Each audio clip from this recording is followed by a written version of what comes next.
Assalamualaikum warahmatullahi wabarakatuh. Kami dari kelompok 6 akan memaparkan materi yaitu tentang transaksi yang dilarang dalam pemasaran syariah. Yang beranggotakan Alzan Rahma NIM 4119071, Anissa Nurul Istiqomah 4119183, Suci Nurul Khalifah 4119198. Pembahasan terdiri dari yang pertama, pengertian bisnis yang dilarang, kedua, penyebab terlarangnya sebuah transaksi, yang ketiga, perilaku dan motif transaksi yang dilarang. Yang pertama, mengenai pengertian bisnis yang dilarang.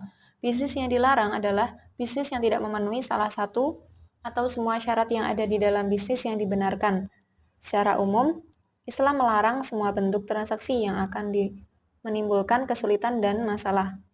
Tak peduli apapun bentuknya, esensi dari bisnis yang tidak dihalalkan adalah suatu bisnis yang di dalamnya mengandung cara konsumsi yang tidak halal atau melanggar dan merampas hak serta kekayaan orang lain. Faktor-faktor penyebab terlarangnya sebuah transaksi. Yang pertama, haram zatnya. Faktor terlarangnya sebuah transaksi dikarenakan barang atau jasa yang ditransaksikan juga terlarang.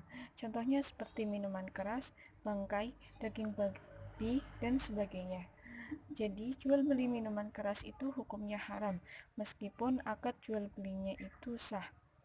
Dengan demikian, apabila terdapat nasabah yang mengajukan pembiayaan pembelian minuman keras kepada bank dengan menggunakan akad murabahah, maka walaupun akadnya itu sah, akan tetapi transaksinya itu tidak diperbolehkan karena objeknya itu haram. Yang kedua yaitu haram selain zatnya. Di zaman keemasan kapitalisme, berbagai praktek transaksi curang dan kotor yang ada sejak zaman jahiliyah, seperti menemukan tempatnya, bahkan bentuk dan caranya pun semakin beragam.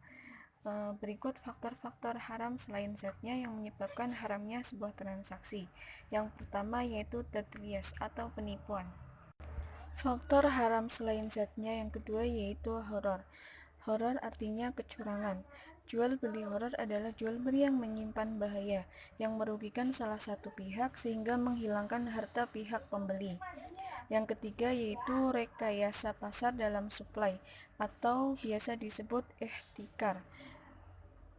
Hal tersebut terjadi bila seorang produsen atau penjual mengambil keuntungan di atas keuntungan normal dengan cara mengurangi suplai agar harga produk yang dijualnya naik. Yang keempat yaitu al-ba'i al-najasi, yaitu sebuah permintaan palsu. Yang kelima yaitu riba. Yang dimaksudkan di sini ialah tambahan atas modal dengan cara batil, baik penambahan itu sedikit maupun banyak. Riba dibagi menjadi 4, yaitu yang pertama riba qard, yang kedua riba jahiliyah, yang ketiga riba fad, yang keempat riba nasi'ah. Faktor yang keenam yaitu maisir atau perjudian. Faktor yang keenam yaitu riswah. Riswah adalah perbuatan yang memberi sesuatu kepada pihak lain untuk mendapatkan sesuatu yang bukan haknya atau disebut juga dengan suap menyuap. Selanjutnya yaitu tidak sahnya akad. Tidak sahnya akad yaitu dipengaruhi dengan 3 hal. Yang pertama, karena rukun dan syaratnya tidak terpenuhi. Yang kedua, terjadinya ta'aluk. Yang ketiga, terjadi two in one. Two in one adalah kondisi di mana suatu transaksi diwadahi oleh kedua akad sekaligus, sehingga terjadi ketidakpastian mengenai akad mana yang harus digunakan.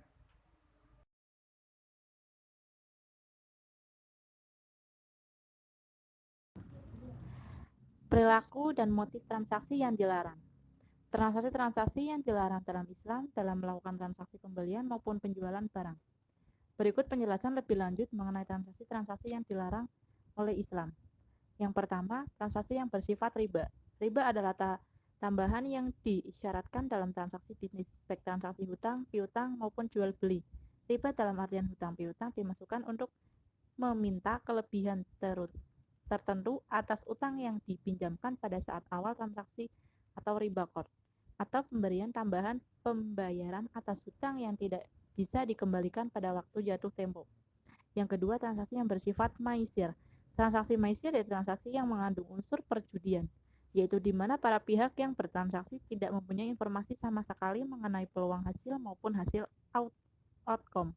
Yang ketiga, transaksi yang bersifat goror. Transaksi goror yaitu transaksi yang mengandung unsur ketidakjelasan, yaitu di mana para pihak yang bertransaksi tidak mempunyai informasi yang jelas mengenai karakteristik objek transaksi.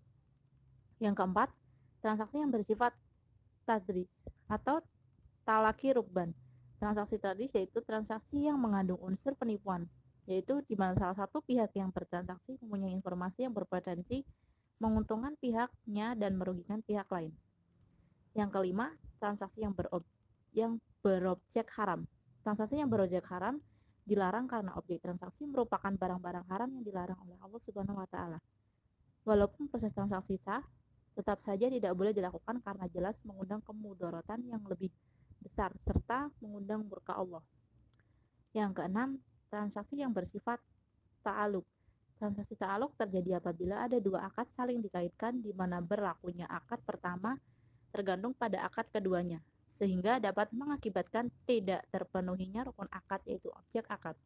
Yang ketujuh, transaksi yang bersifat baina jasi.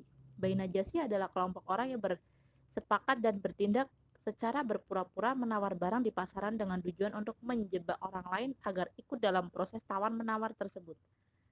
Yang kedelapan, transaksi yang bersifat bai al-madum. Bai al-madum adalah melakukan penjualan atas objek barang yang tidak ada.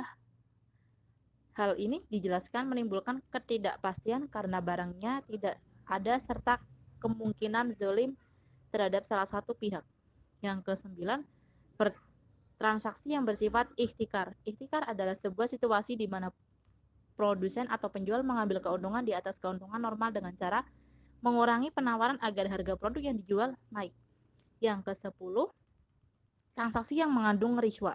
Riswa adalah suap, yaitu pembayaran dengan seorang di luar gaji resminya dalam bentuk apapun karena yang bersangkutan memegang jabatan tertentu. Yang ke-11, transaksi yang bersifat ghoben. Transaksi yang bersifat ghoben adalah transaksi yang memanfaatkan ketidaktahuan pembeli agar akan pasar dengan menaikkan harga produk di atas harga pasar. Yang ke-12, transaksi yang bersifat ikrah. Ikrah adalah segala bentuk tekanan dan pemaksaan dari salah satu pihak untuk melakukan suatu akad tertentu sehingga menghapus komponen mutual free consent.